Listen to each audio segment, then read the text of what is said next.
Teori belajar behaviorisme merupakan sebuah teori mengenai perilaku manusia. Teori ini beranggapan bahwa manusia adalah netral dan perilaku manusia ditentukan oleh kondisi ataupun lingkungan dari luar. Teori belajar behaviorisme merupakan sebuah teori belajar mengenai perubahan perilaku manusia yang dipengaruhi oleh lingkungan luar.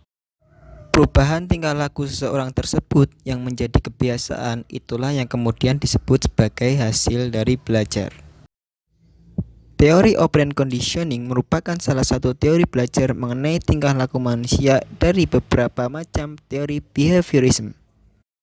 Teori ini dikembangkan oleh Bruce Frederick Skinner yang lahir pada tahun 1904.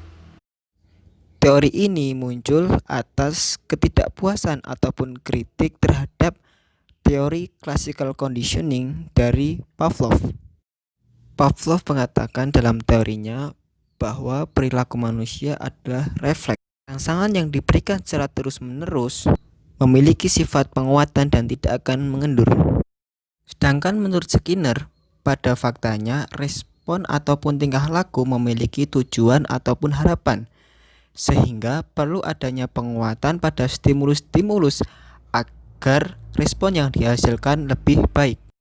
Skinner melakukan percobaan pada seekor tikus yang ditaruh dalam sebuah kurungan. Kurungan tersebut dilengkapi dengan sebuah palang kecil di salah satu dindingnya. Ketika seekor tikus menyentuh palang, maka palang tersebut akan melontarkan biji makanan ke dalam kotak. Dengan demikian, tikus tersebut akan mengulangi tingkahnya dan berharap ada biji makanan yang akan keluar. Dari penelitian Skinner dapat disimpulkan bahwa dengan adanya penguatan tingkah laku, seseorang akan cenderung untuk mengulang-ulang perilaku tersebut. Penguatan tersebut akan menghasilkan respon berulang, dan tanpa adanya penguatan, perilaku tersebut akan cenderung sulit untuk membentuk sebuah kebiasaan. Teori conditioning Skinner merupakan teori proses belajar mengenai tingkah laku manusia dengan kecenderungan untuk mengulang-ulang respon tersebut karena diikuti oleh penguatan. Tingkah laku bukan sekedar respon terhadap stimulus, namun suatu tindakan itu disengaja karena tindakan tersebut dipengaruhi oleh penguatan-penguatan pada stimulus atau konsekuensi yang terjadi sesudahnya. Dengan demikian, menurut teori operant conditioning, perubahan perilaku dari hasil belajar yang dilakukan melalui pemberian penguatan untuk menghasilkan respon yang lebih baik. Respon tersebut merupakan suatu tindakan yang disengaja, dan stimulus yang diberi penguatan akan menghasilkan respon yang cenderung untuk diulang-ulang. Berikutnya adalah mengenai konsep teori operant conditioning. Respon ataupun tingkah laku yang dihasilkan oleh subjek didik merupakan hasil dari stimulus yang diberi penguatan. Kemudian, Skinner membagi pengaruh ataupun konsekuensi penguatan tersebut menjadi dua macam, yaitu reinforcement dan punishment ataupun hukuman. Reinforcement dibagi menjadi dua, yaitu reinforcement positif dan reinforcement negatif. Punishment ataupun hukuman dibagi menjadi dua. Yang pertama adalah presentation punishment dan yang kedua adalah removal punishment. Reinforcement positif memberikan konsekuensi ataupun pengaruh yang menyenangkan subjek untuk melakukan tingkah laku tertentu. Reinforcement positif dapat berupa hadiah atau reward setelah subjek melakukan sesuatu. Contoh reinforcement positif adalah ketika seorang anak berani bertanya di kelas, seorang guru akan memberikannya sebuah pujian ataupun hadiah. Dengan demikian akan meningkatkan perilaku seorang anak, yaitu untuk selalu bertanya di dalam kelas. Persamaan dari reinforcement positif dan reinforcement negatif terletak pada penguatan atau dorongan untuk menghasilkan respon atau perilaku yang meningkat, sehingga cenderung perilaku tersebut akan diulanginya. Bedaannya terletak pada stimulus ataupun konsekuensi yang diberikan.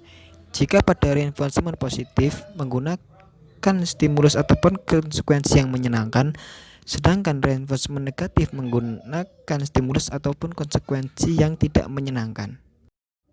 Berikutnya adalah hukuman. Hukuman merupakan konsekuensi untuk mengurangi atau menghilangkan kemungkinan sebuah perilaku akan muncul. Dengan kata lain, pemberian hukuman akan menghasilkan respon atau perilaku yang berkurang akibat konsekuensinya. Hukuman mengandung sebuah penekanan dan pengurangan pada respon atau tingkah laku. Tentunya berbeda antara reinforcement negatif dengan hukuman. Apabila reinforcement negatif adalah peningkatan perilaku yang baik akibat stimulus yang diberikan, sedangkan hukuman akan menghasilkan penekanan atau pengurangan pada respon atau tingkah laku karena konsekuensinya. Kemudian, hukuman memiliki kecenderungan untuk tidak mengulangi respon yang baik di lain waktu. Hukuman pada teori ini dibagi menjadi dua, yakni presentation punishment dan removal punishment. Presentation punishment adalah pemberian stimulus yang tidak menyenangkan, sedangkan removal punishment adalah menghilangkan konsekuensi yang menyenangkan.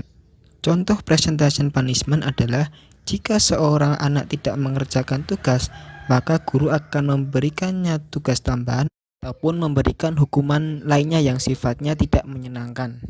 Contoh removal punishment adalah ketika seorang anak tidak mau belajar, maka orang tua akan melarangnya untuk menonton TV atau bermain dengan temannya di luar rumah.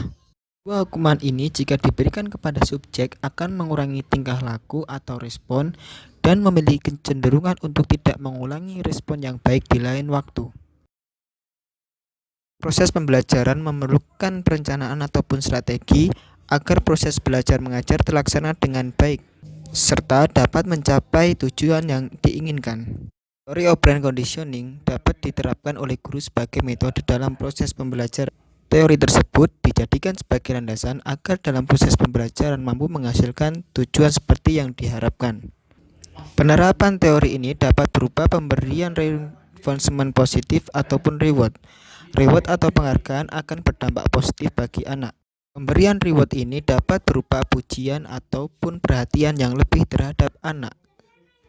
Pemberian reward akan menimbulkan respon yang positif, menciptakan kebiasaan untuk terus melakukan pekerjaan, serta menimbulkan perasaan yang senang karena mendapatkan imbalan ketika melakukan pekerjaan. Penerapan teori operant conditioning adalah mengutamakan pemberian reinforcement positif ataupun penghargaan. Menurut teori ini, keberhasilan dalam belajar dipengaruhi oleh pemberian penguatan yang positif. Pemberian hukuman dapat dilakukan setidaknya dijadikan sebagai opsi terakhir apabila perilaku atau subjek didik sudah terlampau jauh menyimpang dari norma-norma.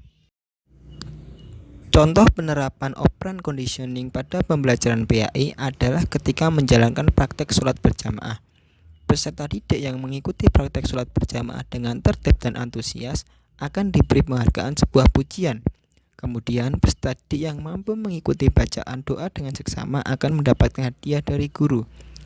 Hal tersebut dilakukan secara berulang-ulang. Kemudian pemberian reward dapat ditingkatkan bagi peserta didik yang berani menjadi imam sholat berjamaah.